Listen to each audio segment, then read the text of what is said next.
topik menarik dikupas dalam dialog hari ini.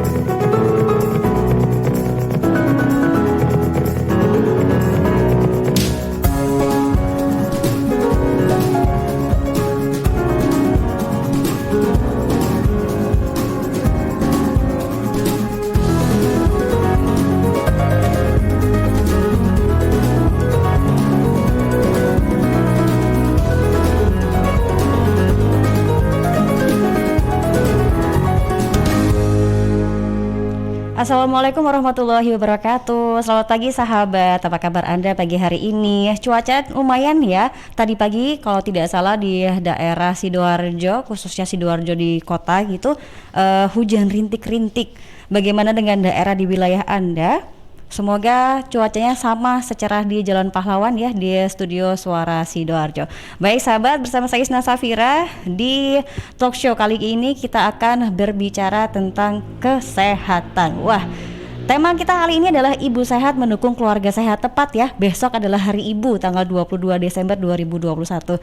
Ada Dr. Widya Anggaini, dokter di Puskesmas Wonoayu sebagai narasumber kita. Sahabat yang ingin join berinteraksi bisa interaksi ke kita interaktif di line telepon 0318961514 atau di line WA 081130910009 atau juga bisa komen di YouTube kita ya, di YouTube live kita LPPL Radio Suara Sidoarjo, di Facebook kita juga di LPPL Radio Suara Sidoarjo. Bisa juga DM di Instagram suara_sidoarjo atau tweet di @suarasidoarjo. Kita sapa dulu Dr. Widya Anggaini. Selamat pagi Ibu, Assalamualaikum. Assalamualaikum, selamat pagi pemirsa pendengar Suara Sidoarjo. Bagaimana kabar pagi hari ini Bu? Alhamdulillah sehat. Alhamdulillah, cerah sekali bajunya ya Bu ya, langsung seger saya ikutnya. Harus biar lebih semangat kita di pagi hari ini. Meskipun tadi pagi hari sempat hujan, tapi kita tidak boleh kendor ya Bu.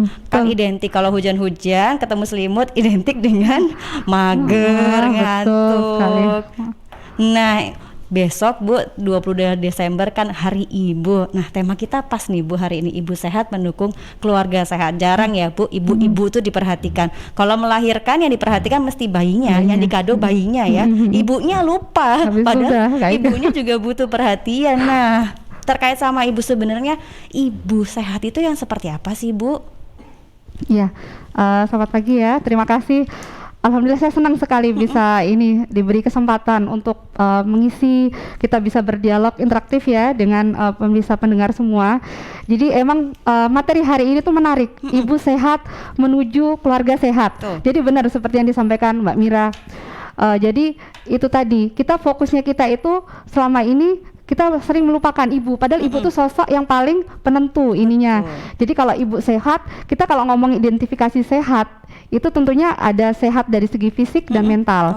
Nah, kebanyakan ibu itu dia menyehat-nyehatkan diri, yaitu tadi memaksakan. Padahal sebenarnya mungkin banyak beban yang dipikir. Contohnya simpel aja. Kita wanita karir ya, wanita karir kita dituntut juga harus menjadi ibu rumah tangga yang sebenarnya seidealis mungkin. Sudah dikerja di kantoran pagi sampai sore ya, kadang mungkin ada yang sampai malam-malam ya. Ya betul.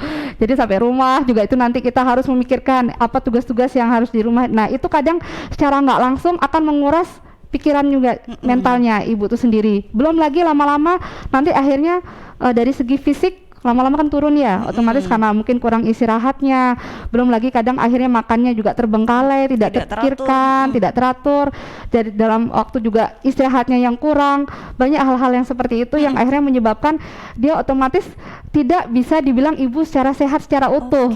Mungkin dia akan bilang, oh saya ibu yang sehat, tapi sebenarnya kok dilihat secara ini, mungkin kalau kita perlu kita screening apa dia sebenarnya tidak sehat secara utuh. Jadi emang momennya di pas besok di hari ibu, harapan kita itu bisa menumbuhkan semangat dan itu mendorong buat ibu-ibu tuh untuk lebih bisa menjadi panutan ya untuk generasi penerusnya mereka. Jadi emang mungkin sedikit kalau menyinggung, ini kan sebenarnya kalau kita mau bilang sejarahnya ini sendiri kan sudah sejak 22 Desember ya, waktu itu 1928. Betul. Jadi waktu itu ada kongres dari 30 perhimpunan dari seluruh Indonesia, Sumatera, Jawa kayak gitu untuk memotivasi ini tadi peran-peran dari ibu. Jadi seperti itu. Sebenarnya kalau kita ngomong ibu sehat, ya tadi itu sehat semuanya, dari mentalnya, jiwa raganya, semua harus sehat. Sehat. Ibu itu penting ya, Bu. Buktinya begini, ibu negara ada. Iya, kan betul. ibu pertiwi ada, nggak ada bapak pertiwi. Nggak ada. Ibu kota ada, bapak kota nggak. Betul. Berarti Ya, ibu jangan sampai ada inovasi nanti bapak kota ya. ibu itu tidak tergantikan posisi dan perannya ya, apalagi di keluarga untuk menjadikan keluarga sehat. Untuk sehat sendiri sebenarnya ibu tuh harus seperti apa sih, Bu, untuk sehat, selain pastinya aware ya sama diri sendiri. Mungkin ibu sendiri punya bayangan atau punya kriteria, oh ibu sehat itu yang seperti ini ciri-cirinya, matanya begini atau kulitnya begini atau bagaimana, Bu? Iya, betul. Kalau kita ngomongin ibu itu sehat idealnya, itu kadang sekarang tuh banyak semu-semu, bayang-bayang kayak nipu. Jadi kesannya kita berusaha berpenampilan tuh seideal mungkin, semenarik mungkin. Kesannya casingnya tuh kayak ya nggak apa-apa sehat, tapi sebenarnya dalamnya dia lagi rapuh. Banyak orang itu juga kadang tuh menguat-nguatkan dirinya tuh sehat, padahal sebenarnya dia sakit. Ya kalau kita ngomong idealnya, itu tadi ya peran ganda. Kalau emang dia kan ada pilihan ya, semua itu pilihan. Kalau dia tuh tidak sanggup menjadi wanita karir, ada yang fokus ngurus ibu rumah tangga. Itu tadi. Jadi dan kita nggak boleh berpikir kalau ibu rumah tangga itu kerjanya lebih simpel. Oh, itu juga pasti salah berat. ya, Bu, ya, berat sekali ibu rumah tangga. Belum lagi kalau anaknya banyak ya, masih balita. Nah itu. Jadi di sini sebenarnya yang dituntut seorang ibu adalah perannya dia tuh gimana bisa memanage waktu, pikirannya dia, dan otomatis apa yang bisa dia berikan terbaik buat keluarganya. Kalau dia ternyata dia emang harus menyambi dengan wanita karir, ya itu pinter-pinternya membagi waktu, karena pasti peran kita di kerjaan tuh juga dituntut juga maksimal. Itu tadi. Jadi sebenarnya kalau bisa ya emang pikiran kita tuh dibuat ini aja, apa istilahnya kayak refreshing. Jadi jangan dibuat terlalu dipikir teman-teman, dijalani aja, it's going aja. Jadi seperti air mengalir, dinikmati. Kita dimanapun kita berada, yaitu kita nikmati prosesnya. Jadi kalau kita emang waktu ini jam sekarang, itu misalnya kita harus dituntut kerja, ya kita berusaha fokus di sini. Tapi jangan lupa yang di rumah ataupun apalagi sekarang kan mungkin sudah mulai masa peralihan ya, anak-anak sekolah ini daring kayak gitu, mungkin ada yang masih di rumah. Nah itu juga kita kita alihkan gitu. Misalnya kalau di rumah mungkin ada yang kita serahkan sama yang di rumah, yang mungkin yang ngomong atau yang ngurusi rumah, itu juga kita inikan. Termasuk kalau udah yang masuk sekolah nih sudah banyak kan yang PTM, itu juga ya udah kita percayakan sama guru-gurunya mereka. Jadi biar jangan sampai kita lagi bekerja pikiran kita tuh nyabang. Itu pertama, kalau pikiran kita sudah enak otomatis sehat kan jadinya. Makan kita juga jangan lupa itu biasanya kan ngikutin enak. Terus istirahatnya di menit sebaik mungkin. Jadi ya mungkin kita nggak bisa mau bilang idealis saya jam 8 harus tidur, ya itu juga susah. Jadi sebenarnya yang peran di sini yang dicari itu adalah lebih ke arah kualitasnya. Kualitas kalau kita tidurnya kita seperti apa, makannya kita seperti apa, terus nanti waktu kita bersama keluarga kita itu gimana yang perlu ini kan. Jadi emang kalau zaman sekarang kita dituntut untuk waktu banyak sekali buat keluarga, itu kayaknya juga ya agak-agak susah mungkin ya, tapi ya itu tadi, itu semua itu pilihan ya, betul. Ibu sehat, keluarga sehat. Nah Bu, tadi kan sudah disampaikan sedikit soal ibu sehat. Terus yang dimaksud dengan keluarga sehat sendiri itu yang seperti apa sih Bu? Ya, keluarga sehat pasti itu impian semua orang ya, pasti. Jadi sehat itu semua itu yang dia tidak terjauhi ibaratnya tuh dari hal-hal yang negatif. Jadi kadang ada kalanya rumah tangga itu isinya tuh rame, berantem, terus ribut ya, pertengkaran suami istri. Nah itu kan tidak enak ya kalau dilihat oleh anaknya, pasti dia akan menimbulkan psikis dampak yang nggak bagus juga buat keluarga itu tadi. Itu dari segi ininya mungkin rame terus mungkin ada rumah tangga itu, keluarga itu wes norekan hidup sendiri. Jadi pergi sendiri, si anaknya kemana, wes nggak mau tahu pulang jam berapa atau apa, suaminya, istrinya kemana. Nah itu jadi rumah itu kayak hampa, tidak ada komunikasi yang baik, interaktif yang baik. Nah itu jadi sebenarnya kalau kita ngomongin keluarga itu sehat, itu ada komunikasi dari segala arah itu secara baik. Jadi apapun itu, terus masuk juga kalau perlu ya kita bisa di waktu-waktu tertentu itu kita bisa makan bersama untuk komunikasinya itu tadi. Terus ada jam-jam yang kita jangan lupa untuk kita nggak ada salahnya sih perlu namanya merefleksikan diri, termasuk refreshing bareng. Kadang ada kita mungkin Senin sampai Jumat atau mungkin Senin sampai Sabtu kita ditutup kerja.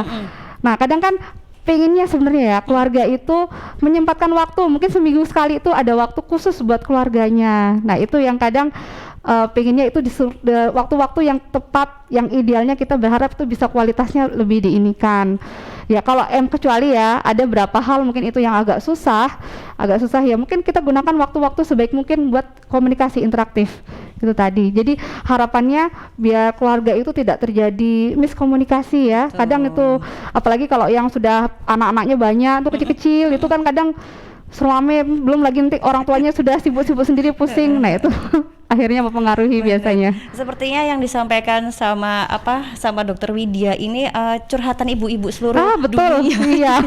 Termasuk saya di sini jadinya berkaca sekali nih. Jadi apa yang disampaikan sama Bu Widya. Nah, tadi Bu Widya sudah menyampaikannya ibu sehat seperti ini, keluarga sehat itu seperti ini ya, sehat secara biologis ya, dijauhkan dari hal-hal negatif, kemudian sehat secara komunikasi, punya family time dan lain sebagainya. Kemudian hubungannya bagaimana Bu dengan ibu sehat dan keluarga sehat? Ya, otomatis kalau ibunya sendiri itu sehat, dia bisa feedbacknya itu ke keluarganya juga akan sehat. Sekarang contohnya ya, kita kasih contoh. Kita sebagai ibu itu kalau udah pikiran kita tuh stres, sumpek ya, udah muring-muring, mbaknya udah kudu ngamuk-ngamuk, makan kita sudah nggak teratur, nggak mungkin kan kita bisa ngurus keluarga sama suami kita, ibaratnya itu tadi. Nah, otomatis yang dituntut adalah kita tuh sehat semua itu tadi saya bilang tadi ya, fisiknya, mental, psikisnya semua, jiwa raga itu kalau itu sudah enak, is going kita itu nyaman, welcome, otomatis kan nanti semuanya itu juga akan terbentuk. Jadi kita akan lebih memperhatikan, oh jam-jam sekian ini ayo makannya ini, terus oh apa sih yang harus dimakan. Kadang kebutuhan anak itu si punya bayi ya pasti beda, apalagi kalau yang masih mompa-mompa ASI ya, kalau ditinggal kerja apalagi nyusui itu kan juga harus beda, diperhatikan lebih. Beda lagi mungkin sama anaknya yang sudah tumbuh dewasa, apalagi kalau yang sudah besar-besar tuh biasanya sudah jalan di rumah itu juga kan kadang beda cara kita ini. Jadi lebih ke arah itu sih, intinya kita harus sehat buat mendukung apa yang kita bisa berikan ke keluarga pasti akan lebih besar. Iya, luar biasa. Benar-benar ibu itu punya peran yang vital sekali ya. Sedikit betul. Ibu goyah, lainnya ikut goyah semua ya. Semua ini. Jadinya yang menjadi nyawa di keluarga ibu ya. The power of woman. The power ya. of woman. Nah, ibu ini tuh Bu Widya sudah menyampaikan ya tentang kesehatan ibu, ada fisik dan mental. Kalau fisik ya sakit mungkin ya, sakit dan sebagainya. Mental ini yang paling sering banyak sekali muncul di media massa ya. Ibu-ibu yang stres akhirnya larinya ke anak. Banyak sekali itu. Mungkin Bu Widya bisa menyampaikan bahwa ada tidak sih hubungan kesehatan sehatnya ibu dengan pola asuh kepada anak terutama? Iya, sangat ada. Jadi kalau kita itu misalnya sudah pikiran kita lagi kenceng-kenceng surik, nah itu kadang kasihan ya anak-anak kalau harus dijadikan pelampiasan. Mungkin itu secara tidak langsung ya, nggak sengaja. Iya. Ya insya Allah tidak ada sih ibu tuh emang niatan itu pengen nyakitin anak tuh kayaknya hampir kemungkinan itu kecil banget ya itu tadi. Kecilnya nggak ada ya. Tapi Bu, kadang tuh mereka nggak merasa nih apa yang mereka utarakan, mereka perlakukan ke anak-anak itu secara nggak langsung menyakiti hati anak. Jadi misalnya kalau anak-anak kecil-kecil sekarang ini kan banyak pengen tahunya, terus pengen gabung sama mamanya atau mungkin pengen ngajak main mamanya. Terus nah apalagi nih sekarang zamannya ini kan kita dikit-dikit HP ya, asik kan mungkin buka Facebook, Instagram, terus apa lagi ini TikTok kan. Nah itu kita nggak ngereken nih anak-anak kita. Nah itu secara nggak langsung kan menyakiti mereka. Terus belum lagi kita kalau sibuk terlalu, ya itu tadi kadang tuntutan kerjaan tuh benar-benar kita harus pinter minutes ya. Kadang kalau dituntutin sampai rumah kita dikejar-kejar nih, pikiran kita kenceng ya, ngerjain nih mungkin ngetik-ngetik di komputer. Anaknya terusan ini marah-marah, kita tambah kebawa marah nih sama anak kita, nggak ngereken, tambah anak kita sentak-sentakin. Belum lagi kalau anak kecil-kecil itu nanti numpai sesuatu, mecahin Nah, piring atau apa, wah itu tambah jadi-jadi. Nah itu kan ya akhirnya emang nggak sehat sih ya. Iya. Kasihan juga, itu merusak akhirnya ininya juga. Dan jangan lupa anak kecil tuh psikisnya itu kan juga ini ya, gampang apa ya, terbayang-bayang ngena. Jadi mungkin awalnya kesannya kayak biasa aja, tapi saya yakin sih sebenarnya ibu itu kalau sudah begitu tuh kadang ada kalanya hati kecilnya tuh mereka nyesel ya aku tadi lapo yo kok kayak gitu ya, itu. kok marah-marahin anakku, padahal mereka tuh nggak salah apa-apa. Ya mungkin ke bawah itu yang sering. Sering ya Bu, bahkan saya sendiri dari curhat ini ceritanya. Iya, emang ini kita buat ajang curhat nih emang ini kalau interaktif. Mungkin ibu-ibu di luar sana juga pernah mengalami yang saya alami ya, pulang capek kerja, harapannya mungkin ya rumah bersih Nah, dan sebagainya. iya. Ternyata rumah mainan di mana-mana. Oke, kita terima, kita beresin ya, kemudian tumpah lagi mainannya. betul. Terus yang keluar akhirnya kata-kata ajaib itu keluar kadang-kadang ya. iya, Kata-kata. betul. Setelah itu anaknya tidur menyesal. Besoknya gitu Gitu lagi. Ya. Dan itu kayak ya muter aja ya. Kan sudah disadari besok digituin lagi. Iya, betul. Kadang berapa kali kita ngikutin parenting, iya habis dengerin parentingnya, iya ya harusnya enggak gitu ya. Tapi itu tadi emang ngerubah kebiasaan yang tanpa kita sadari itu agak susah emang. Jadi emang harus dibiasain sedikit-dikit ininya. Sebenarnya juga kalau ada kalanya kita tuh dibantu asisten rumah tangga, tapi itu tidak selamanya kita lepas begitu aja sebenarnya. Jadi jangan sampai kita terlalu percaya full. Ya emang sih harapannya kalau percaya kita tidak terlalu jadi beban. Tapi jangan berarti terus kita menganggap sudah anakku diurus aja sama asisten rumah tangga, saya nggak mau tahu. Jadi yang dipikir dia hanya diri sendiri. Nah itu kan juga nggak bagus buat si anaknya ya, karena pasti anak itu akan tetap membutuhkan peran dari orang tuanya, terutama ibu. Mungkin kalau untuk di rumah dia ngerasanya gitu, karena suami itu kan biasanya lebih ke arah keluar ya, kerjaan biasanya. Iya. Jadi, Itu dapat teguran suami-suami yang sedang mendengarkan. Nah, saya ini juga mau tanya, pas kali tadi ya Dokter Widya menyenggol suami, bagaimana dengan peran ayah sendiri untuk ibu sehat dan keluarga sehat? harapannya sih ya sebagai laki-laki itu ngerti. Jadi ngerti kesibukannya si istri, peran tanggung jawabnya istri. Jangan terus itu dituntut yang harus kamu sebagai istri. Pokoknya saya nggak mau tahu. Kamu harus selesai A sampai Z. Mau kerja mau apa, pokoknya di rumah harus beres. Jangan seperti itu. Jadi kita jangan sebagai diktator ya kalau orang laki-laki itu suami. Jadi kalau yang harapannya itu suami yang ngedukung, sehat itu saling pengertian. Makanya intinya adalah di sini adalah komunikasi yang baik yang bisa terjalin dengan baik. Itu otomatis enak ya kalau komunikasi dua arah. Termasuk juga si istri jangan terus ngerasa kayak saya ini udah bebannya dia mikir banyak ya, terus belum lagi nyambi-nyambi, terus dia nggak berani komunikasiin ke suaminya, dipendam sendiri. Nah itu juga tidak bagus. Jadi sesibuk-sibuknya itu suami atau istri, walaupun dia jarang ketemu di rumah, harus menyempatkan untuk gimana caranya membangun komunikasi itu dengan baik. Sebenarnya nggak selamanya kita kalau kerja di luar kan ada HP tuh, kan bisa buat dikit-dikit bangun komunikasi. Kalau ada permasalahan atau pengen apa yang dibahas itu nggak apa-apa. Nanti kalau pas sudah ketemu di rumah, mungkin di rumah itu seperti apa, oh harusnya gini, itu dikomunikasikan. Nah suami harapannya dia bisa mendukung, bisa mensupport. Tanda kutip ya, kalau walaupun ibu rumah tangga, jangan sekali-kali suami itu berpikir tanda kutip pembantu rumah tangga itu juga tidak bagus. Jadi misalnya kadang gini, ya sudah pokoknya cucian rumah, cuci piring, masak harus beres. Padahal dituntut lagi, anaknya pokoknya kamu ajarin, kamu ini kan rankingnya harus bagus. Betul. Nah itu juga harus harus lebih relevan kan. Apalagi kalau ada istrinya yang membantu, istilahnya kan membantu waktunya, sodakohin buat kerjaan, nah kayak gitu. Itu kan juga harus bisa saling-saling ini. Sebenarnya kalau suami yang lebih pengertian harusnya mau dong membantu, support. Support. Nggak selamanya orang laki itu anti bersih-bersih rumah. Contohnya, nah itu biasanya istri seneng banget dong kalau suaminya tuh mau diajak ngepel-ngepel, nyapu-nyapu gitu kan. Oh ikut ngajarin anaknya, oh PR-nya dari sekolah diajak kerjain bareng. Itu pasti istrinya akan sangat merasa terdukung. Betul sekali. Pas besok ya 22 Desember para suami, assalamualaikum. Nanti pas hari ayah juga gak mau kalah ayahnya. Dibalik habis. Ya saling support. Baik, Dokter Widya, Bu Widya, kita jeda sebentar untuk iklan. Setelah itu kita akan membahas, tadi Bu Widya sudah menyinggung tentang mom shaming ini ya. Banyak sekali mom shaming yang mengakibatkan tidak sehat secara mental. Apalagi kita di era disruption, handphone, dikit-dikit handphone, Instagram dan lain sebagainya. Setelah jeda kita akan bahas soal itu, dan juga ini sudah ada beberapa join pertanyaan yang masuk. Nanti akan saya pilih beberapa pertanyaan yang akan langsung dijawab oleh Dr. Widya Angga ini. Baik sahabat, kita akan segera kembali ya di talk show Ibu Sehat mendukung keluarga sehat.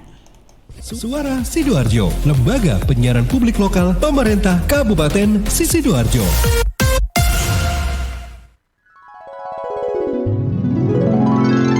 Suatu hari di dalam tubuh yang sudah divaksinasi, vaksin bekerja dalam tubuh menimbulkan kekebalan melawan COVID-19. Lapor komandan, tubuh ini baru saja dimasuki vaksin dan kini mengalami beberapa reaksi seperti pusing, demam, dan mengantuk. Apakah ini berbahaya, komandan? Tenang, tubuh ini baik-baik saja. Justru pasukan kita akan semakin kuat untuk melawan virus dan... Sudah, biar saya saja yang menjelaskan, komandan. Ya, reaksi setelah vaksinasi merupakan hal yang wajar terjadi. Umumnya hanya gejala ringan seperti nyeri, bengkak, dan kemerahan di tempat suntikan, pusing, atau demam. Nah, kalau sudah di rumah dan terjadi reaksi, tetap tenang, hubungi nomor kontak yang ada di kartu vaksinasi. Ayo, vaksinasi COVID-19 sekarang juga. Dipersembahkan oleh Kementerian Kesehatan Republik Indonesia. Arek-arek iku rame lapo sih? Mulakno, nek dikandani wong tuwek dirungokno, nek durung siap duwe anak, gak usah rabi. Anake loro, pilek, watuk, ono seseke. Lho, bahaya iku. Ngomong dorong budal nang bidan. Hati-hati dan waspada ya. Demam, batuk, dan susah nafas bisa jadi itu tanda-tanda pneumonia atau infeksi paru-paru. Penyebabnya bisa virus, bakteri, atau jamur. Mudah menular lewat droplet saat batuk atau bersin. Tapi ini bisa dicegah dengan pemberian imunisasi PCV pada bayi dan anak. Imunisasi PCV selain mencegah pneumonia juga bisa mencegah radang selaput otak atau meningitis dan radang telinga tengah atau otitis media. Imunisasi PCV diberikan pertama pada bayi usia 2 bulan, dilanjutkan pada usia 3 bulan, dan dosis ketiga saat anak usia 12 bulan. Imunisasi PCV bisa didapat di posyandu, bidan, puskesmas, rumah sakit, klinik kesehatan, praktek dokter mandiri, dan layanan kesehatan lain yang menyediakan imunisasi. Lapo guyu-guyu dewe. Putune wis sehat, Cak. Wis diimunisasi PCV pisan. Seneng aku. Gak pengen ngeramut bayi maneh ta? Ayo tak gaweno. Iklan layanan masyarakat ini persembahan Dinas Kesehatan Kabupaten Sidoarjo. Ya sahabat, seiring bertambahnya usia, tubuh mulai bersifat asam atau asid sehingga mudah terserang penyakit.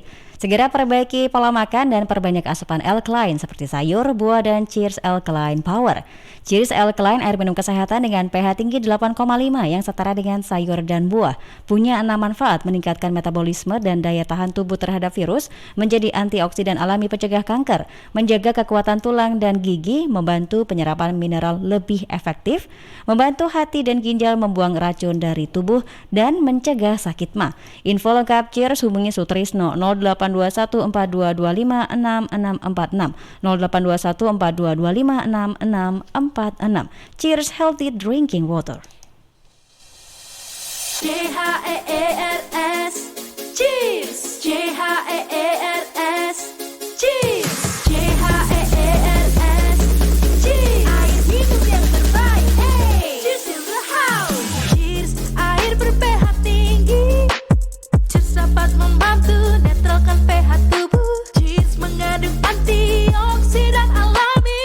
Cheers, air minum terbaik untuk keluarga. Air minum sehat keluarga. Cuma Cheers, air minum dengan pH tinggi. Cuma Cheers, cara pesannya mudah, petugasnya ramah, gratis ongkos kirim. Hey, Cheers in the house. Untuk pemesanan via WhatsApp di nomor 087777243377. Gratis ongkos kirim. Cheers in the house. Untuk wilayah Sidoarjo dan sekitarnya bisa menghubungi Depo Candi di 0821 4225 6646 0821 4225 6646. Wah, habis makan merokok dulu ah. Ih, asap apa sih nih, ganggu banget. Mas, kesini sebentar bisa? Iya, Mbak. Asap apa sih nih, Mas? dari dapur restoran bukan sih? Oh bukan mbak, itu di meja 13 ada yang merokok. Oh, Mas, kalau minta tolong kasih tahu bisa nggak ya Mas? Kalau asap rokoknya mengganggu? Iya mbak, bisa. Saya kasih tahu sekarang. Makasih ya Mas. Mas, maaf mas. Oh ya, ada apa? Maaf mas, asap rokoknya mengganggu pengunjung restoran yang lain. Oh iya mas, saya matikan rokoknya sekarang. Maaf ya mas. Iya, terima kasih mas. Ingat, jangan merokok di tempat umum. Iklan layanan masyarakat ini dipersembahkan oleh Suara Sidoarjo. Your multi-platform radio. Rokok opo ki lho, kok putihan? Ya rokok kok, ya murah, ya akeh. Rokok ilegal ki. Masa rokok ilegal iki? Yo ki. Lah awakmu kok roh nek iki rokok ilegal? Rokok ilegal iki gak nek pita cukene. Samen paling roe bandrol kuwi lho. Rokoke kudu enek merek karo nama perusahaane sing terdaftar ndek bea cukai. Lokasi pembuatane ndek kene yo gak enek. Terus ndek kene rokok ilegal iki gak enek gambar karo peringatane teko pemerintah. Berarti rokok ilegal gak resmi no? Aduh ya mesti to Lemul. Rokok ilegal iki merugikan negara. Mergo ora mbayar cukai sing digembangun negara. Walah cucu, sepenting wong-wong gak roh. Loh, gak iso le iki. Makane to le, tuku sing pasti-pasti ae. Aja ngawur. Laporkan peredaran rokok ilegal ke kantor Bea Cukai terdekat atau hubungi nomor 1500 225 1500 225. Iklan layanan masyarakat ini dipersembahkan Bea Cukai Sidoarjo. Ayo, ngewangi bea cukai, berantas rokok ilegal. Bea Cukai Sidoarjo, fokus mengawasi, tulus melayani.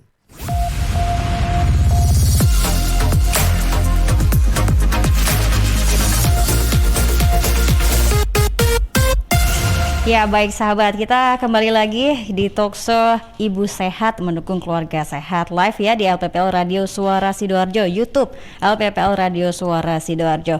Baik, masih bersama dengan Dr. Widya Anggaini, Mas.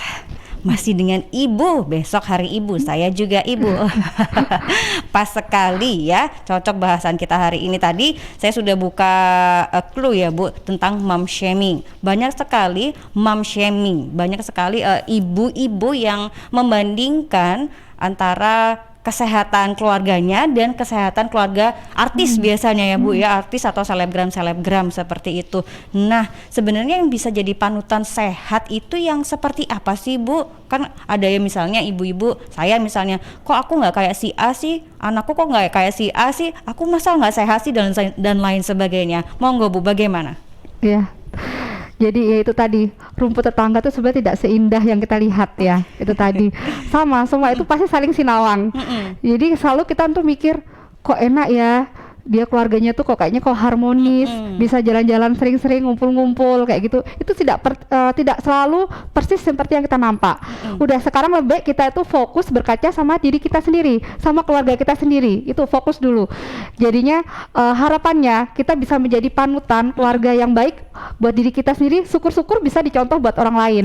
Jadi kalau kita sudah ada motivasi, panutan, nah otomatis kita harus gimana caranya kita bisa menunjukkan keluarga kita yang baik. Jadi misal, oh mungkin biasa nih kalau bapak-bapak mungkin kan rajin ngajak sholat ke masjid, anak-anaknya diajak, terutama yang biasanya anak laki ya, itu tadi. Terus itu nanti di rumah, oh kita itu bisa rukun, ngomong ini enak-enak gitu kan, komunikasi yang baik. Terus nanti mungkin ada kalanya itu yang disawang, oh ini bisa nganter les, nganter sekolah, ada orang tuanya tuh yang nyempet-nyempetkan diri buat antar, kayak gitu kan ada tuh yang sebelum berangkat kantor masih nganterin dulu.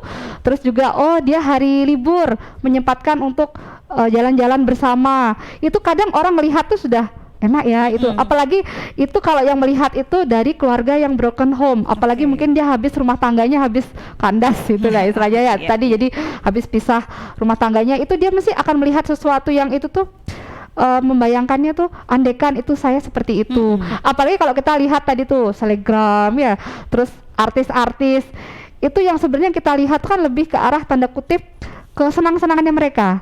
Ya mungkin dengan fasilitas kemewahannya mereka itu yang akhirnya kadang kita mikir enak ya keluarganya mereka bisa jalan-jalan keluar negeri, refreshing kayak seperti itu. Sedangkan kita buat makan aja susah. Kadang ada tuh yang baper-baper pikirannya udah kayak gitu kan. Jadi mau beli ini aja susah, buru-buru mikir jalan-jalan. Itu tapi tidak selamanya sebenarnya, pasti perasaannya mereka itu sendiri juga ada kalanya itu waktu itu sulit dicari. Mungkin kebahagiaannya tuh hanya casing. Itu banyak yang seperti itu.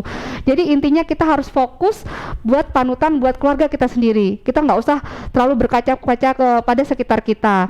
Ya, tapi juga tidak salah juga kalau kita tuh melihat ambil sisi yang bagusnya. Tapi jangan sampai itu akhirnya kesannya kita membanding-bandingkan. Jadi mungkin nih kita lihat keluarga ustadz nih misalnya gitu, sama ustazah kok enak ya, misalnya bisa jamaah bareng atau apa. Nah, itu mungkin motivasi kita. Karena spiritual kita itu juga harus kita bangun. Jadi kalau kita mungkin intinya kan kita tidak hanya fokus ke dunia. Kalau kita bisa menanamkan akhirat itu juga buat di lingkungan keluarga, itu otomatis jiwa kita tuh harapannya tuh bisa tenang. Ada masalah atau apa, kita berserah diri sama yang di atas, itu juga kan biasanya lebih menenangkan diri. Jadi itu kebanyakan kan hal-hal yang terjadi itu lebih kebanyak kita terlalu fokus dengan duniawi kita lupa sama yang kita semuanya ini semua sudah ada yang ngatur. Yakinlah cobaan itu pasti akan diberikan sesuai dengan kemampuannya dia kan kayak gitu ya. Jadi kalau kita ngomongin panutan itu tadi jangan sekali-kali kalau kita membandingkan yang kita ambil tuh adalah efek jeleknya, itu nggak bagus. Jadi misalnya keluarganya itu jalan-jalan terus ya, enak pakai mobil mewah ke luar negeri, terus dia tuh akhirnya menuntut keluarganya dia tuh harus bisa seperti itu. Nah, itu kan yang nggak bagus. Jadi membandingkan secara nggak bagus. Nah, sebenarnya juga gini, kalau kita membandingkan anak juga ya, itu anak juga sebenarnya nggak boleh dibandingkan. Boboro kita membandingkan sama anaknya orang lain, orang sesama saudara, itu aja, itu nggak bagus buat psikisnya mereka. Kamu nggak kayak kakakmu tuh loh hebat, rajin, nggak perlu mama suruh belajar, dia pasti otomatis akan belajar dan nilainya tuh bagus-bagus, prestasinya banyak. Kamu tuh bisanya nyusahin mama ini nih, itu nggak boleh kata-kata seperti itu. Nah, apalagi kalau kita bandingin itu loh tetanggamu sebelah itu loh, atau mungkin itu loh anaknya si ini itu pinter, sering juara terus, juara nasional, kamu kok nggak pernah juara atau kak gitu, itu juga nggak boleh. Jadi membandingkan hal-hal yang sifatnya yang menjatuhkan mental itu kadang kita nggak sadar ya. Mungkin pikirannya orang tua itu pinginnya tuh mensupport, memotivasi. Tapi kalau cara penyampaiannya itu salah, yang diterima tuh akhirnya si anak itu malah bisa jadi menarik diri, yaitu sifat negatifnya yang akan diinikan. Itu jadi semua seperti itu sih, panutan buat keluarga diri sendiri dulu. Kita berkaca sama diri sendiri, apa yang kurang itu berusaha kita benahi. Kita berkaca itu bolehlah kita berkaca ke tempat lain, tapi ambil sisi yang baiknya. Itu tadi. Jadi begitu ya, untuk janganlah membanding-bandingkan, nggak perlu dibandingkan, Ya, kita sudah punya betul. takaran masing-masing ya. Berbeda itu unik dan unik itu baik. Nah, ya. Begitu, jadi tidak perlu dibanding-bandingkan. Mungkin bisa diambil positifnya, bagaimana cara anaknya kok bisa ginu-ginu gitu ya, atau kok bisa jalan-jalan. Oh, ternyata kerja keras di belakangnya luar Ya, biasa. Kita tidak pernah melihat itu ya, Bu ya. Ambil yang di belakangnya itu kenapa?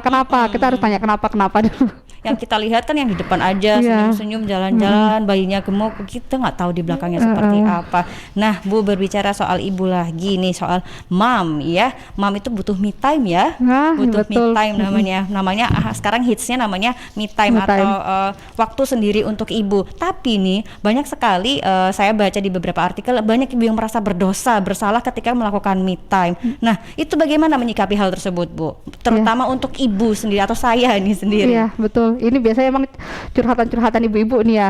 Apalagi kalau ibu-ibu masih jiwa-jiwa muda gitu, biasanya dia masih alasannya, oh saya butuh me time. Sebenarnya nggak apa-apa, ada kalanya kita emang butuh me time. Jadi mungkin kita bersenang-senang sendiri dulu. Soalnya kalau bawa anak tuh kadang ribet ya. Mungkin kalau kita pengen belanja ke mall, atau mungkin nyalon-nyalon nih, butuh refreshing ya, body spa atau apa. Tapi tolonglah itu kita juga lihat, harus memanage waktu yang kira-kira ini tidak sampai mengganggu waktu kita sama anak. Jadi itu me time itu boleh sekali-kali, tapi jangan berarti terus tiap harinya me time ya terus ya, ngumpul sama teman-temannya, terus anaknya nggak direken mau ngapain aja, itu juga nggak bagus. Atau mungkin suaminya mau pulang apa enggak, itu nggak dipedulikan, itu juga tidak boleh. Jadi kita me time sekali-sekali boleh, tapi kita harus bisa memanage waktu dan ingat keluarga yang di rumah itu juga. Jadi Ya sekali-kali juga kan sebenarnya me time butuh buat diri sendiri, tapi tidak selamanya me time itu harus terus-terusan. Terus akhirnya kita enggak apa-apa juga sih ngumpul sama keluarga. Kalau yang penting itu sebenarnya mindset ya, mindset di pikirannya si ibu sendiri. Kalau saya, saya ini harus me time nih. Kalau nggak me time saya nggak enak. Ini saya harus gini. Biasanya gitu tuh seiring waktu dia akan bisa ngikutin. Makanya kebanyakan kalau ibu-ibu tuh sudah makin usia bertambah, mungkin dia me time-nya sudah hampir berkurang ya. Beda sama ibu-ibu yang baru gitu ya, kayaknya harus banyak waktu buat me time diri sendiri, ngumpul sama teman-temannya sendiri tanpa ngajak keluarga. Nah kalau sudah yang ibu-ibu yang sudah semakin dewasa, ibu-ibu ya, semakin senior ya, bahasanya senior ya itu dia biasanya kadang mikirnya mungkin lebih jangka panjang ya, daripada saya buat waktu bersenang-senang diri sendiri. Mungkin enak itu waktu itu karena waktu saya tuh udah sangat sulit, saya buat ngumpul sama keluarga saya. Itu biasanya lebih berkesan buat si anak, mungkin sama suami mungkin yang kadang susah banget ngumpul, lebih dia pergi sendiri. Itu kadang semua itu kembali ke pilihan. Jadi kita tidak bisa langsung menyalahkan orang me time tuh gini, enggak. Yang penting pinter-pinternya kita memanage waktu dan mindset di otaknya. Sama ya itu tadi, komunikasi sama keluarga itu saling pengertian. Kadang ada nih ya yang gini, istrinya tuh sukanya me time terus, mungkin arisan sendiri, ngumpul sama temennya sendiri, suaminya tuh nggak terima, marah-marah, itu ada. Kadang ada juga yang cuma sekedar pergi ngumpul di mana suaminya kudu jemput, nggak suka dengan istrinya yang seperti itu, pengennya kamu jadi istri harus di rumah aja. Itu ada yang suami kayak gitu. Nah ada juga yang suami itu sudah nggak apa-apa wes bebas, yang penting ini keluargamu, kamu ini kan. Makanya itu tadi kita perlu ada membangun komunikasi yang baik ya. Baik, jadi me time itu boleh ya ibu-ibu, tapi jangan sering-sering, jangan sehari 2 kali kayak minum obat pil. Pagi ada me time, malam me time lagi, besok gitu lagi, kalah nanti ya minum obat flu-nya ya Bu ya. Sampai rumah pegang HP lagi ya. Nah itu ya, sampai rumah pegang HP terus, kapan itu anaknya bapaknya sudah roeng-roeng kalau begitu ya Bu ya. Me time itu boleh ada takarannya ya, waktunya mungkin seminggu sekali Bu. Ya monggo, itu semua kembali ke ininya, pilihan masing-masing dan ya. komunikasi itu tadi sama-sama komunikasi nyaman sama suami ya. Kalau suaminya izinkan ya ayo, tapi kalau tidak diizinkan ya lebih baik menurut suami ya Bu ya. Karena istri ya itu tadi semua mesti harus izin suami kan. Apalagi kalau sudah jadi ibu, sudah punya prioritas ya. Ini buntut-buntutnya sudah ada. Sudah ada prioritas dengan anaknya. Baik Bu, saya ke pertanyaan dulu, sudah ngantri, mohon maaf lagi, ini harus saya pilih karena waktunya masih tersisa 15 menit, jadi saya akan pilih pertanyaan ini yang sama-sama, jadi saya satukan ya. Ini ada Irawan di Trosobo. Wah, bapak-bapak ini ya. Irawan bapak-bapak sepertinya. Sebagai single parent, bagaimana bapak bisa berfungsi sebagai ibu atau sebaliknya, jadi sebagai ibu dan juga sebagai seorang bapak? Ya, ini emang pilihan yang sulit, tapi emang harus dihadapi. Jadi sebenarnya kalau kita terpilih ya sebagai bapak single parent, itu kan berarti semua itu sudah diatur sama yang di atas, itu berarti pilihan bapak pasti mampu. Itu jadi menanamkan mindset kita di ini otak kita, saya pasti bisa berperan sebagai ayah dan berperan sebagai ibu. Tapi yang perlu diketahui emang ibu itu biasanya dari sisi ininya ya, bagi si anak itu biasanya ibu tuh lebih ada waktu buat mereka. Mungkin kalau anak-anaknya tuh butuh denger curhatan ya, itu ibu tuh lebih ada waktu, mungkin nanti belajar bareng bersama. Itu yang kadang itu mungkin sulit buat bapak-bapaknya, apalagi kalau bapak-bapaknya mungkin terlalu banyak fokus bekerja, pulang-pulangnya sudah malam, sampai rumah anaknya sudah tidur, itu kayaknya kehilangan momen sebagai peran si ibu. Nah kadang ibu itu kan lebih identik dengan itu tadi ya, waktu kebersamaan sama anak itu lebih banyak, terus kelemah lembutannya, lebih ke pengertiannya itu tadi. Kalau bapak itu lebih sisi ketegasannya dia, terus dia lebih bersikap, oh kamu harus kayak gini, itu biasanya si ayah. Kalau si ibu itu dia lebih fleksibel, lebih mau mendengarkan. Apalagi ini biasanya anak-anak yang perubahan masa puber ya, itu biasanya kan lebih ada gejolak-gejolak, itu dia lebih pengen mau didengarkan tadi. Kalau yang anak kecil kayak gitu, balita itu kan masa-masa pertumbuhannya atau apa, dia lebih banyak butuh waktu bersama ibu. Jadi mungkin solusinya ya harus pinter-pinter, kembali lagi tadi tuh memanage waktu dan komunikasi dengan si anak itu tadi. Jadi jangan sampai anak itu merasa gini ya, merasa kadang tuh sebagai anak tuh mikir, apalagi itu tadi kalau dia membanding-bandingkan tuh enak ya, itu ada ibunya, ada yang kemana-mana tuh mendampingin. Mungkin kalau dia mau ngaji, mau les itu ada yang nganter, kadang ada tuh yang nungguin kan. Nah itu kadang ke hal-hal yang kayak gitu tuh jangan sampai ada di pikiran anak. Jadi yang kita tanamkan sekarang, gimana anak itu bilang, oh saya nih nggak ada ibu nggak apa-apa, perannya ayah saya tuh sudah cukup, sudah bisa menggantikan ibu sama bapak saya, dia semua sudah ada di diri dia. Nah itu yang sebenarnya kita harapkan, termasuk walaupun kita sibuk kerja nih sebagai ayah nih, biasanya kan mungkin dituntut juga harus kerja ya, keluar dikit-dikit nggak apa-apa, kita komunikasikan, Dek sudah makan belum, kamu makan apa hari ini, terus habis ini nanti ngapain aja, itu jadi dikit-dikit komunikasi yang kayak gitu. Jadi pengennya kita itu juga sebagai orang tua juga bisa sebagai teman ke anak. Jadi seperti itu. Seperti itu ya Pak Irawan, di manage perannya jadi ibu seperti apa. Mungkin nanti langsung curhat sama Dokter Widya ya, bagaimana menjadi ibu yang baik begitu. Terima kasih Pak Irawan. Kita ke pertanyaan selanjutnya ya Bu Widya. Ada dia di Krian ini, apakah ada konseling untuk ibu dan keluarga di puskesmas? Iya. Sebenarnya kalau untuk konseling itu pasti ada ya. Kita biasanya kayak di kita ini kan ada konseling untuk kalau di ini biasanya kan ada kayak jiwa ya, pegang program jiwa. Jadi nggak mesti kita itu kalau ngomongin program jiwa itu lebih ke arah orang-orang yang ada ngalami kegangguan kejiwaan. Jadi kalau di puskesmas kan emang sementara ini kita masih adanya jiwa ya. Mungkin ada beberapa puskesmas di sebelah mungkin itu dia punya psikolog. Jadi lebih ini, kalau di kita itu kita bisa ngerangkep di jiwa karena lebih ada waktu ya untuk komunikasi, karena ada kecenderungan orang itu kayak istilahnya ODMK ya. Kalau ODMK itu kan orang dengan masalah kejiwaan. Itu kalau dia sudah mulai ada kecemasan atau mungkin pikirannya yang ini, jangan sampai itu bibit-bibit ke arah yang ODGJ tadi tanda kutip ya, gangguan kejiwaan. Tapi tidak selalu orang itu yang mengalami masalah. Jadi cuma sekedar sharing, konsul enggak apa-apa. Ya itu kalau cuma itu kan spesifiknya. Kalau mau konsul sama siapa aja tuh boleh kok sebenarnya. Jadi mungkin ketemu dokternya, oh ayo curhat dok saya kok gini, nanti pas kalian itu nggak apa-apa. Atau mungkin perawatnya, bidannya itu bisa. Jadi emang kalau orang perempuan itu kan, apalagi ibu-ibu ini kan penuh dengan unek-unek ya. Itu kalau dipendem gitu rasanya kok nggak enak gitu. Jadi kalau begitu dia bisa cerita, itu plus. Cuma hati-hati nih kalau jangan sampai kita nih kalau cerita tuh jadi kayak ngember ya.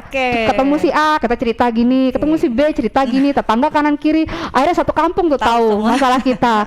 Belum tentu yang diceritain yang bagus. Akhirnya jangan sampai itu jadi bahan gosip, bahan yang nggak enak. Jadi emang yang harapkan kalau seperti Bu tadi ya, kalau bisa dia konseling di satu tempat, itu kan privasinya kan lebih terjaga. Itu biasanya unek-unek ini tadi. Itu tadi sih kalau mungkin kalau untuk di puskesmas saat ini bisa nemu yang program jiwanya. Tapi sebenarnya tidak menutup kemungkinan sama siapapun petugas kesehatan di situ bisa sharing. Mungkin pas ketemu bidan desanya curhat itu enggak apa-apa. Nanti kan bisa dikasihkan solusi. Mungkin nih gini, ini anak saya nih loh susah sekali sih makannya. Itu kan juga curhatan ibu-ibu. Nah, itu lebih ke arah makan. Enggak apa-apa, konsul ke petugas gizi karena kalau di puskesmas kan ada ya layanan gizi. Nanti mungkin harus seperti apa nih saya menu-menu yang saya atur biar anak saya ini juga pertumbuhan berat badannya juga ideal terhadap ini. Nah, itu tuh juga bisa. Jadi disesuaikan boleh dengan tema apa permasalahannya itu tadi. Mungkin anak saya kok sakit-sakitan terus ya, kok nggak sembuh-sembuh, ya otomatis gitu kan bisa ke perawatnya atau dokternya, nggak apa-apa. Kita insya Allah semua welcome ininya. Meskipun gelarnya dokter ya atau perawat, tetap bisa kok Bu. Siap jadi ajang dengar curhat ya. Sudah siap, hatinya sudah terbuka lebar sekali nih malaikat-malaikat kita, malaikat kesehatan. Baik, terima kasih Bu Diah di Krian. Kita ke pertanyaan selanjutnya dari Instagram ya, Reni @utami di Instagram ya. Bentar saya cek dulu. Ya betul. Nah, saya ini ibu bekerja, bingung sekali menyiapkan menu camilan sehat untuk balita saya. Adakah saran, karena kalau instan saja saya dibully ibu mertua. Nah, ini kan seperti tema tadi kita sempat bahas ini ya Bu ya. Bagaimana Bu? Ibu bekerja, belum lagi satu rumah sama mertua gitu, kadang nggak enak. Kok kesannya kok langsung lepas, pengennya cepet langsung beli mie instan atau apa makanan-makanan snack instan. Itu kan juga pasti nggak bagus ya MSG-nya. Jadi yang diharapkan adalah snack cemilan itu yang otomatis yang tidak tidak campuran dengan bahan-bahan seperti itu, yang alami. Jadi minimal mungkin yang bahan-bahannya itu cuma ya bumbu-bumbu yang standar ya, misalnya garam, gula, dan itu juga komposisinya juga dibuat senyaman mungkin. Tapi ingat, yang perlu diketahui, masing-masing snack itu kita menyesuaikan dari kesukaannya anak-anak juga, itu nggak apa-apa, nggak ada salahnya ditanyakan dia lebih suka apa. Tapi jangan terus gini, kadang anak kecil kan senangnya gini, "Ma, wes ngapain, aku senangnya beli ciki-ciki aja loh, di toko sebelah banyak." Itu juga kita harus bisa kontrol gitu terus kasih tahu si anak itu nggak bagus. Nanti kamu kalau sering makan ciki-cikian tuh jadi batuk-batuk, terus tenggorokanmu pasti nggak nyaman. Nah, lama-lama kayak gitu kan anaknya jadi lebih ngerti. Terus kalau bisa sih seminimal mungkin tuh, kalau kita harus terpaksa emang menggoreng nih buat cemilan nih, goreng ya, minyaknya tuh minyak yang baru aja. Jadi jangan yang kasih minyak jerantah nih, kalau udah dilihat sampai udah warnanya hitam banget, pekat, itu udah nggak sehat. Mahal ya Bu ya. Oh iya, biasanya mindsetnya karena ibu rumah tangga tuh kan kadang-kadang hitung-hitungan matematikanya kenceng nih. Ini minyak mahal, udah wes pakai ini aja, masih bisa dipakai walaupun agak hitam-hitam. Ya itu tadi, kadang orang tua tuh juga pengetahuannya juga harus digali. Jadi harus juga terapkan, jangan sampai menyepelekan masalah kesehatan. Otomatis kalau anaknya tuh sakit, ibunya juga pasti susah kan. Mau kerja juga nggak enak.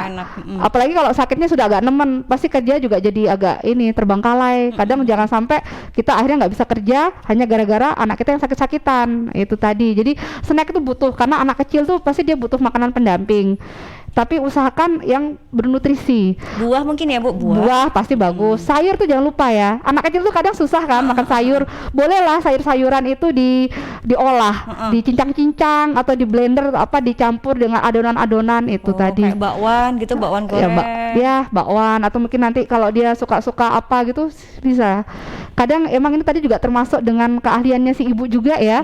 Kalau ibunya itu hobi masak, senang buat kue, itu biasanya dia lebih kreatif. Bisa sih sambil searching kan kita ya, di Google banyak kok di ini info-info. Kadang ada buku-buku juga, buku resep-resep, itu bisa kita coba. Banyak kok menu sehat buat ini, itu bisa kita aplikatifkan. Dan nanti tetap emang anak, jangan sampai kita ini udah buat banyak, anaknya nggak suka, itu juga kan ini mubazir. Iya, akhirnya ibunya yang makan, ibunya yang akhirnya mengembang, bukan anaknya yang mengembang. Iya, biasanya kadang gitu kan, jangan habisin orang tua aja. Anaknya cuma makannya dikit, itu.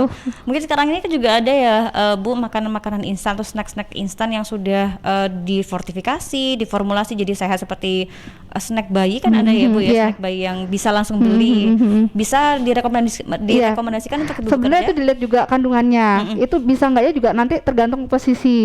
Jadi ada kadang komposisinya itu yang misalnya kandungan glukosanya tinggi banget, itu jangan kita berpikir tuh kalau anak-anak itu sudahlah gula tinggi, susu atau cemilan tinggi-tinggi nggak apa-apa, itu juga bahaya kan. Sekarang banyak tuh sudah penyakit-penyakit kencing manis, diabetes itu sudah ditanam dari sedini mungkin. Nah itu sudah banyak mulai kasusnya. Jadi emang kebiasaan-kebiasaan itu yang perlu kita agak terus juga kandungan-kandungan yang terlalu banyak vicin itu juga nggak bagus ya kalau buat anak-anak. Jadi ya buat dewasa juga nggak bagus sih.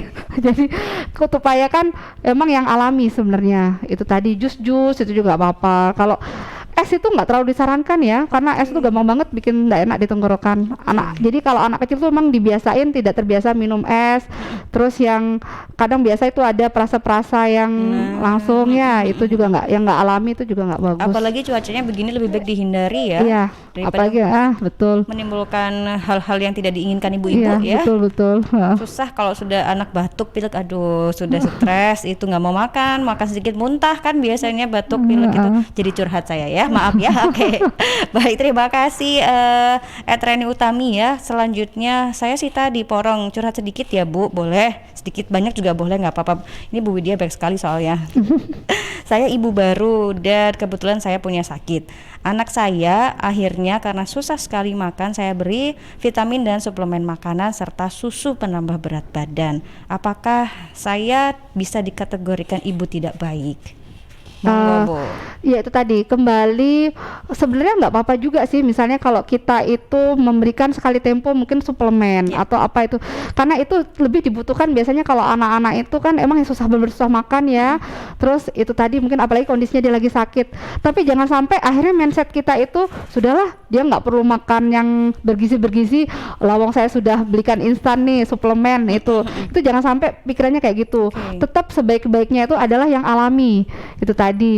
boleh mungkin kalau emang sekali tempo kita emang bener ngerasa kita tuh lagi nggak berdaya ya, mungkin lagi sakit, over dengan kerjaan kita fasilitasi gitu. Itu kan kadang anak-anak sekarang kan banyak nih juga suplemen yang rasa-rasanya kayak permen itu anak-anak suka itu tadi. Tapi tetap itu sebenarnya tidak bisa memaksimalkan dari komposisi gizi yang buat si tubuh si anak itu tadi. Jadi tetap emang harus pola makannya itu yang kita pikirkan. Susu nggak apa-apa sih, sekarang susu kan juga banyak nih ya yang sifatnya misalnya susu UHT ya, langsung jadi itu tadi. Terus susu yang bubuk monggo itu nanti disesuaikan aja. Biasanya tuh kita lihat komposisinya. Mungkin ada yang nyari, oh ini saya cari yang tinggi serat itu ada kan susu yang kandungan itu, atau mungkin yang rendah gula, atau mungkin yang ada DHA-nya nih buat otaknya bagus. Nah itu nanti kan biasanya disesuaikan juga ini tadi. Tetap emang anak itu diupayakan sayur buahnya tuh jangan sampai ya lewat. Kadang anak-anak itu paling susah itu suruh makan sayur buah, akhirnya banyak ngalami sembelit, BAB-nya jadi nggak lancar, susah. Terus kebiasaan mereka tuh lebih suka makan yang sifatnya snack-snack jadi, makanan-makanan instan. Itu kan jangka panjangnya juga nggak bagus. Nggak bagus ya Bu. Iya. Ya. Tapi enaknya tuh instan beli, makan simple ya. Itu tadi kita udah nggak pusing ya, udah ini udah jadi. Karena kadang ibu-ibu butuh yang simple. Ya simple dan cepat. Begitu ya tadi Bu Sita, terima kasih sudah berbagi dengan kami. Semoga lekat sehat ya Bu Sita di Porong. Kata Bu Dokternya boleh, tapi ya diselingi buah, sayur sedikit-sedikit ya, diupayakan ada makanan-makanan yang karbo, protein dan lain sebagainya. Baik Ibu, tidak terasa ya sudah tinggal 2 menit lagi waktu kita terakhir Ibu, terkait dengan tema kita Ibu Sehat Menunggu Keluarga Sehat. Tips menjadi ibu sehat, kemudian menciptakan keluarga sehat. Ya, jadi ini tadi tipsnya tentunya adalah ibu sehat. Kita menanamkan diri sendiri. Kita harus bisa menjadikan suri tauladan yang baik buat anak. Jadi contoh yang baik, jadi panutan yang baik. Otomatis fisik kita juga harus bagus dulu. Mental kita ininya. Kita bangun komunikasi yang baik buat si anak. Itu tadi. Jadi kita apa ya? Jadi biar si keluarga itu tadi terasa nyaman, komunikasi yang baik dengan si anak. Jadi emang di momen ini juga ya, jadi tentunya adalah besok ya, pas juga kita selamat Hari Ibu buat wanita-wanita hebat yang di luar sana. Jadinya itu semoga bisa menjadi generasi penerus buat anak-anak kita nanti. Sebenarnya itu. Terima kasih Dokter Widya Anggaini berbagi ya di talk show kali ini Ibu Sehat Mendukung Keluarga Sehat. Dokter di Puskesmas Wonoyo. Terima kasih banyak. Assalamualaikum Ibu. Sehat selalu. Sehat. Waalaikumsalam. Baik sahabat, itu tadi ya perbincangan